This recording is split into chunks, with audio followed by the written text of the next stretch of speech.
Bom dia, né? Primeiro eu queria começar por um assunto totalmente fora de segurança. Hoje me perguntaram por que eu vim de gravata rosa. O assunto é super sério. Outubro Rosa, né? A gente no Brasil tem o risco aí de ter 50 mil mulheres diagnosticadas com câncer e a estimativa é que 10 mil mulheres morram, né, de câncer de mama. Então é um assunto super sério. Aproveitar a audiência e lembrar que é um assunto crítico e sério. Só lembrar por isso. Vamos à segurança. E tem Novembro Azul mês que vem também, que é outro assunto muito sério que... Exatamente, e que mata muita gente, muitos homens ainda, infelizmente, até por preconceito. Bom, vamos lá. O objetivo hoje é bater um papo, compartilhar e depois, logicamente, o stand está logo ali. Se a gente puder continuar a conversa, será um prazer. A Level 3, que é o nosso olhar para esse momento de segurança, ele começa, logicamente, com o princípio da conectividade, né? Hoje, nós trabalhamos diariamente para conectar, né, e proteger o mundo em rede. Esse é o nosso conceito. E a conectividade, se a gente olhar para trás, né, lá desde o ARPANET, ele foi uma grande revolução. Costumo fazer um paralelo com a energia elétrica, né? Não era energia elétrica como que ela, na segunda revolução industrial, como que ela impactou, né, o mundo, e assim a conectividade. Quando a gente avalia hoje como que a gente lida com a nossa sociedade, antropologicamente falando, muda tudo, né? E como que essa tecnologia foi sendo adotada é impressionante. Eu vou ter que olhar ali, porque tem hora que eu não vou lembrar dos números, né? Mas a internet chegou a 5 bilhões de usuários em 5 anos. Desculpa, 50 milhões de usuários em 5 anos. Enquanto a rádio, 36 anos, a televisão em 13 anos. Então, assim, a adoção da tecnologia de internet é absurda, né? E quando a gente começa a olhar para o celular, né, em 2009 tínhamos 255 milhões, já estão falando de 2 bilhões e meio. Hoje é extremamente comum que a gente tenha as relações hoje muito digitadas, né? Quando a gente fala de mundo digital, é digitação, né? A minha empregada, eu tenho uma casa em Vitória, que eu não vejo a minha empregada tem mais de um ano. A gente só se fala pelo WhatsApp. Ela vai fazer compra para mim, ela vai no supermercado, tira foto das coisas, da conta, né? Quebrou a máquina de lavar um dia desse, ela foi lá, a placa que o cara trocou, ela manda. Então, eu pago ela, mando o depósito, né, automaticamente pelo WhatsApp. E isso nós estamos falando de pessoas absolutamente comuns que vivem o dia a dia. Então, essa evolução é impressionante. A próxima evolução é a evolução do IoT, que já começamos a enfrentar alguns desafios. E essa evolução, segundo o Gartner, vai nos levar a 26 bilhões de dispositivos conectados até 2020. Né? E aí são carros, televisões, variedade de coisas. Logicamente, isso aí é uma porta, né, fantástica de oportunidades. Quantas oportunidades, conforto, comodidade para nossas vidas pessoais, negócios, novos business, fantástico. Porém, logicamente, as portas que se abrem, né, a gente costuma dizer que uma porta de firewall abre 65 mil portas, né, de saída e de entrada. Mas são várias portas que também trazem muitos riscos. E quais são esses riscos? Né? A gente vem acompanhando os riscos. Comentei alguns ali agora no debate, talvez vocês tenham ouvido alguns números, né? 432 milhões de novos malwares, né, em 2015, que corresponde a 36% de crescimento. Eu vou ficar aqui embaixo. Esse barulhinho aqui está me incomodando. 36% de aumento ano sobre ano. 100% dessas vítimas aqui estavam com uma assinatura de antivírus e 9 invasões foram maior do que 10 milhões de identidades expostas. No total, no ano de 429 milhões de André Magnus expostos indevidamente na rede pelo ataque cibernético. São muitos André Magnus que estão ali, né?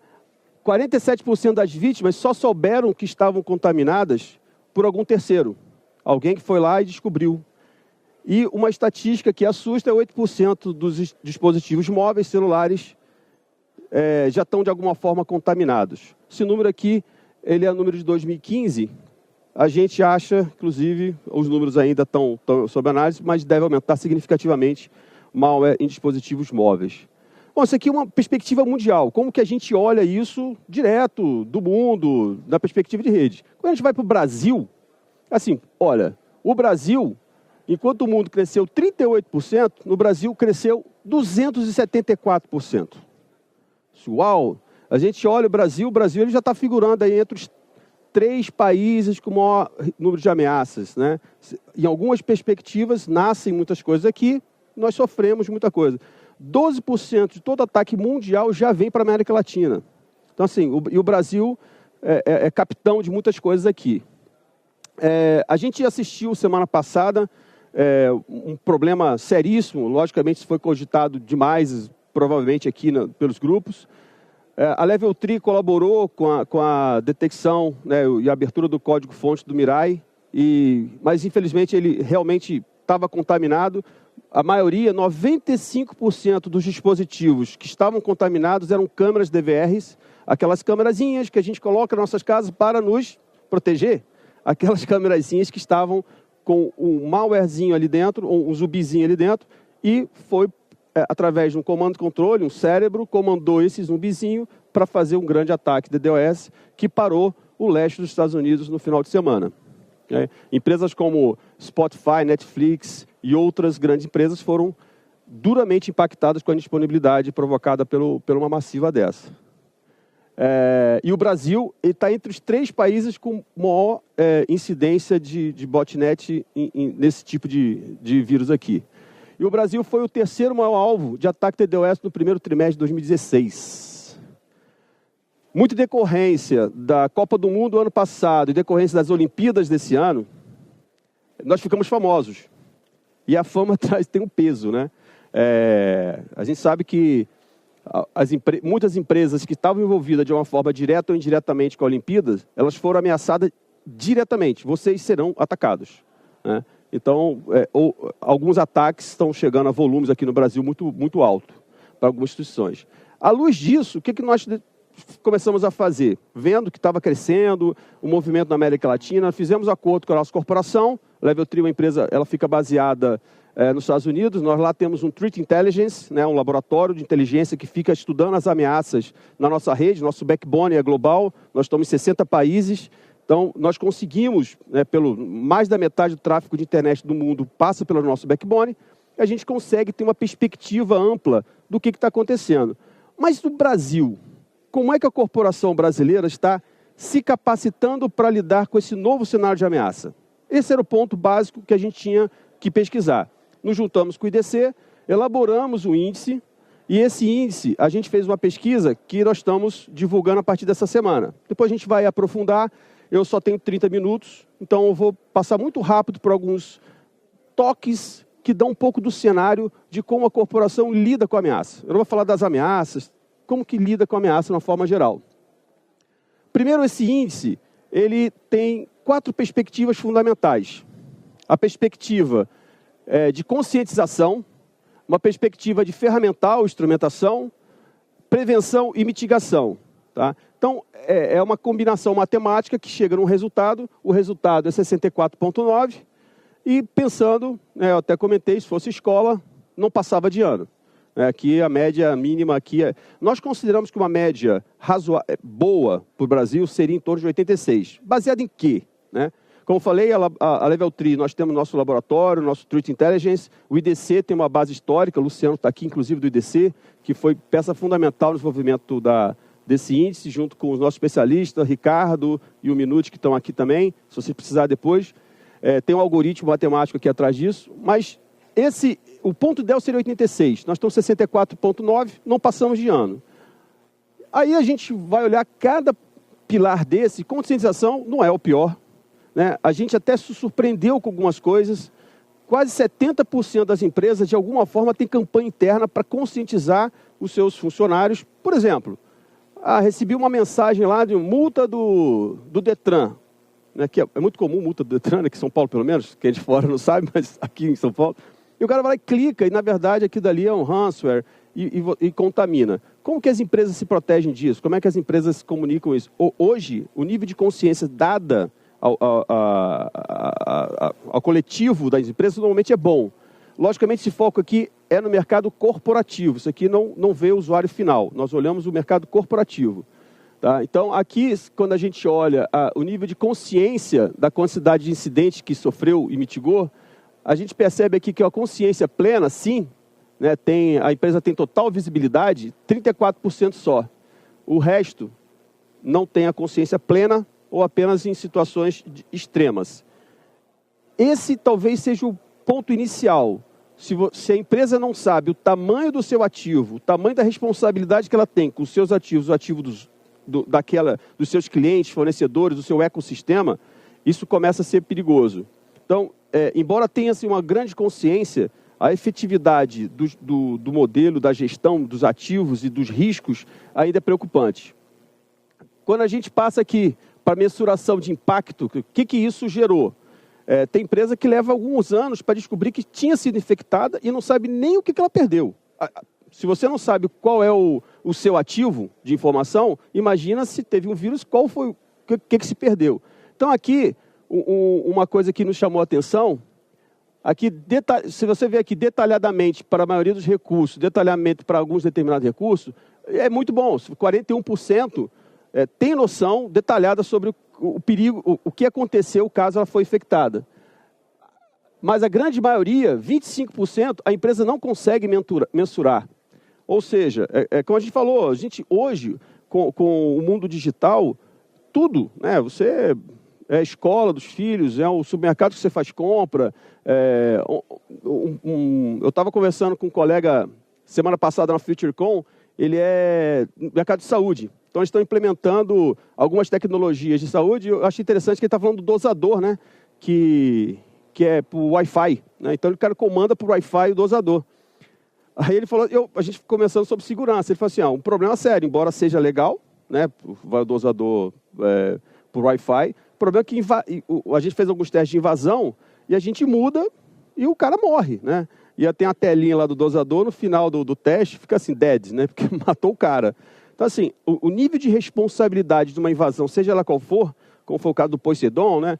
Que o vírus ele é emitido, o cara de dentro da loja, né? O cara lá fora, na casa dele, você consegue invadir o Wi-Fi de uma loja e atacar a POS, que foi um caso um caso famoso aí de uma empresa de varejo. Então, assim, qual é o nível de consciência que você tem do tamanho do estrago que faz? Então, isso aqui nos preocupa um pouco. Em relação ao ferramental, foi o pior índice. Quando a gente olha aqui, o que puxou para baixo mesmo foi o ferramental. Tá? A gente analisa aqui, o índice foi 45,7. Esse índice do ferramental, ele foi muito puxado, porque desculpa. Onde que eu estou aqui? Ops, aqui. O primeiro ponto é a capacitação da equipe. Isso foi uma coisa alarmante. A gente realmente tem um problema de formação de profissionais, engenheiros, especialistas de segurança. Isso aqui se revela claramente da pesquisa. Então, se a gente olhar aqui, apenas alguns profissionais, né, estão plenamente capacitados e a capacitação da equipe está abaixo, isto aqui é quase 65%. Então, mais do que 2/3 das empresas não se sentem confiantes naquela equipe que está lidando com as suas estruturas, né? Isso é um perigo enorme, claro. Como eu falei, não é para a própria empresa, né, para administrar o seu bem próprio, mas o bem que ela tem é aquela que ela guarda do seu ecossistema de clientes e parceiros. Né? E aqui, em termos de tecnologia que está sendo aplicada, a gente observa que, quando a gente olha para algumas soluções mais complexas, como Sandbox, como UTM, tem muito baixa adoção. A alta adoção aqui é em Firewall e Endpoint, né, que são as duas tecnologias mais comuns, mais vistas. Fundamental ter Firewall, sem dúvida, não estão falando isso. É primário ter o Firewall, mas existem hoje, o mercado ele evolui de um jeito que isso já não é mais suficiente há algum tempo. O outro índice, né, que a gente se preocupou aqui foi a prevenção.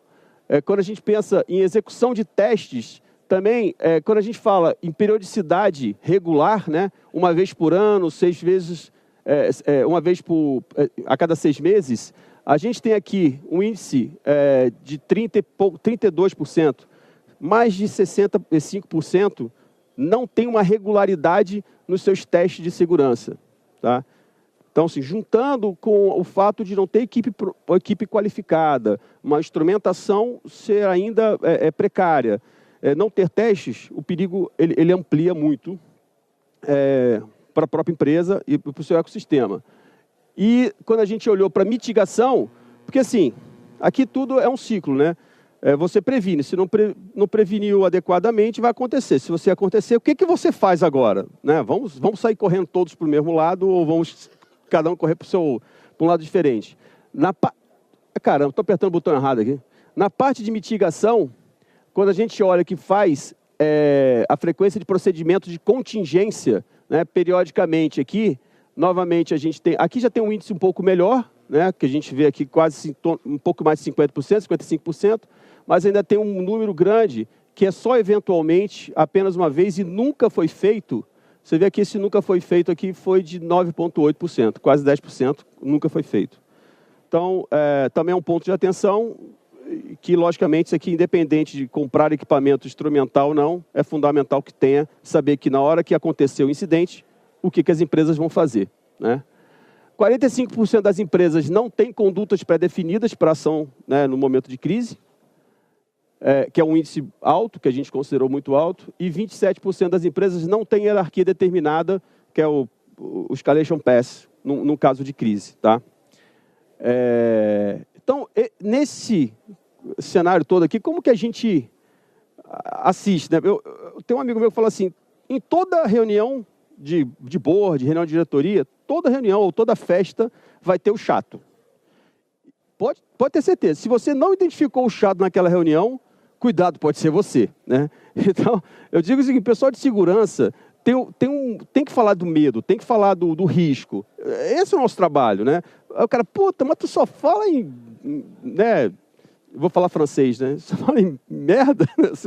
Fala uma coisa boa aí. E essa é uma dificuldade que a gente tem, de como que a gente, ao invés de só falar do medo, como que a gente também fala da métrica, né?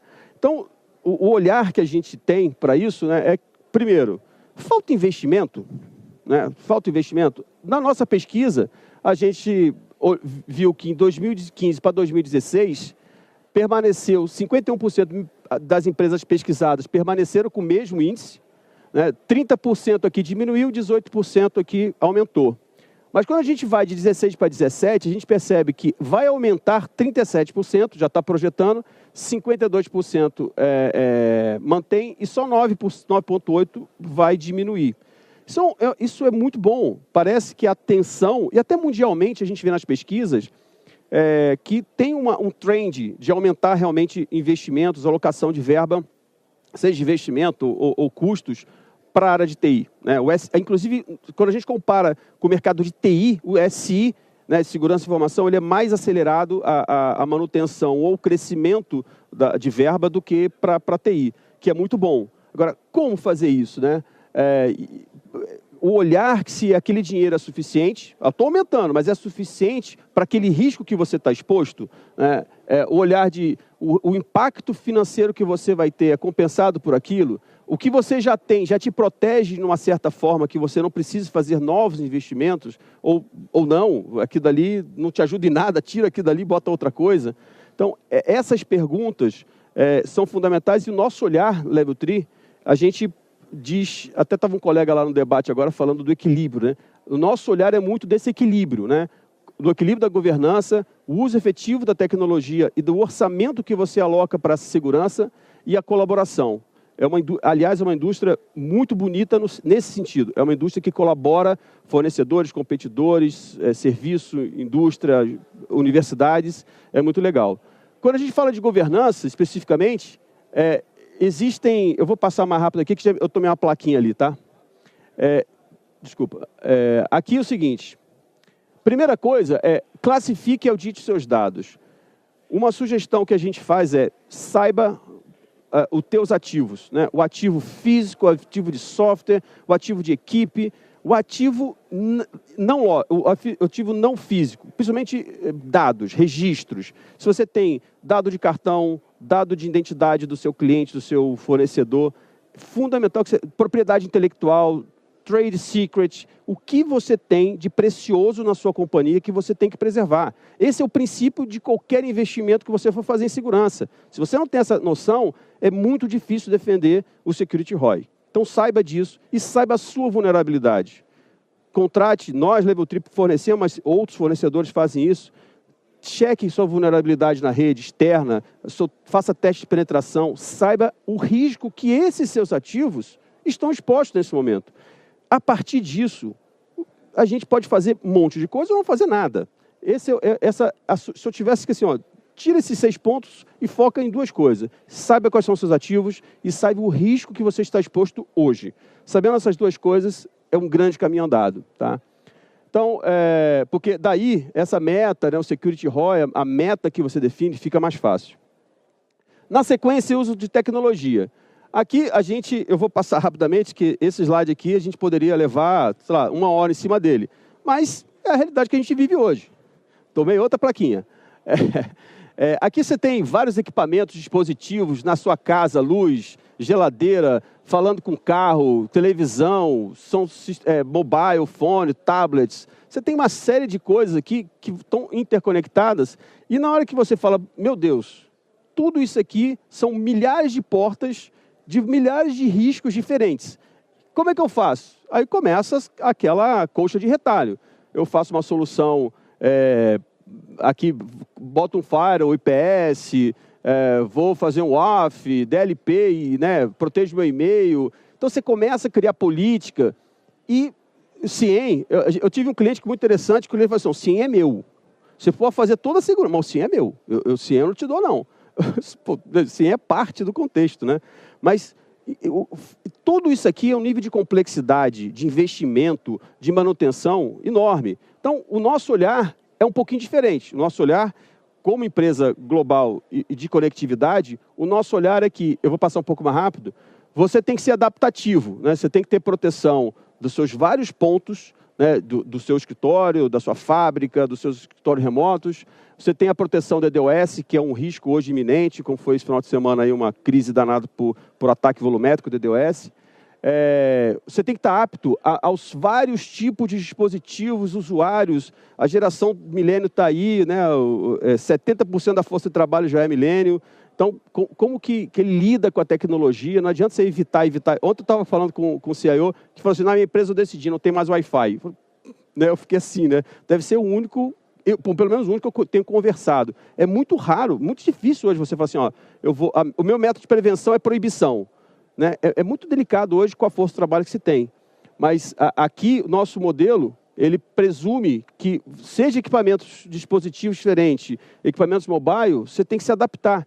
Então, e a gente fornecer isso através de um serviço de cloud. Seus data centers, as suas nuvens, hoje é comum uma empresa, uma área de negócio, contratar um serviço em nuvem, de uma aplicação, de um serviço, ou IaaS, seja lá como for, nuvens diferentes, como que você protege esse bem que está lá, ou você protege o seu bem que está aqui, mas que pode ser atacado por lá. Então, como que essa diversidade tem que ser protegida? O nosso olhar da Level 3 é ter um modelo de segurança adaptativa. É o que a gente chama de segurança adaptativa. Muitas das features que nós estamos falando aqui já tem disponível no Brasil, algumas outras nós vamos trazer agora no início do ano que vem. Então, a gente depois pode explorar um pouquinho isso aqui, nossos especialistas estão aqui, a gente está à disposição. E na parte de colaboração, como eu falei, é uma indústria que colabora, né? A gente vive problemas de segurança há muitos anos, a gente tem que, logicamente, ter o respeito ao business, ao risco do business, você se expor, dizer que está sofrendo risco, ataque, ou sofrendo impacto, mas é importante que a indústria colabore entre si e os clientes também, tá? Bom, eu vou passar muito rapidamente por aqui, eu tenho que terminar, eu estou tomando cartão amarelo já. A Level 3, para quem não conhece a empresa global, nós monitoramos 1,3 bilhões de eventos de segurança por dia, onde eu até comentei lá no debate agora, 40% disso é absolutamente novo, é de zero. A gente descobre todo dia, faz a conta, 40% de 1,3 bilhões. Nós identificamos pelo menos um C2, comando controle, na rede por mês. São 87 terabytes por dia que a gente cataloga de informação de segurança que passa pela rede. Mitigamos aí em torno de 40 ataques por dia de DDoS para os nossos clientes. Nós monitoramos 48 bilhões de sessões NetFlow e protegemos os nossos produtos, nosso portfólio, né? Aqui a nossa rede, temos no Brasil, nós temos um Scrubbing Center, um centro de limpeza de ataque DDoS. Isso faz parte da proteção que a gente tem para o resto do mundo. O que significa isso? Se tem um ataque DDoS de uma empresa, nosso cliente aqui no Brasil, ele não precisa necessariamente ocupar a banda dele, o backbone dele aqui. Se o ataque vem uma massiva, vem lá de, sei lá da Europa, a gente lá em Amsterdã, a gente já está tratando aquele ataque DDoS, a gente já identifica. Então, o nosso conceito é usar a nossa inteligência da rede, a nossa capacidade de scrubbing, de limpeza na rede, para proteger um cliente onde que ele estiver no mundo. Logicamente, inclusive no Brasil, né? Nossa capacidade de ingestão desse tráfego é de 4,7 terabytes por segundo. Potencialmente, muito poucos fornecedores no mundo conseguem essa capacidade de gestão e esse nível de proteção para ataque DDoS. Bom, a empresa é uma empresa de 8 bilhões de dólares, 12 mil funcionários, estamos em mais de 60 países e temos 350 mil quilômetros de cabo óptico espalhado pelo mundo. Essa é a Level 3. Eu agradeço. Meu tempo estourou.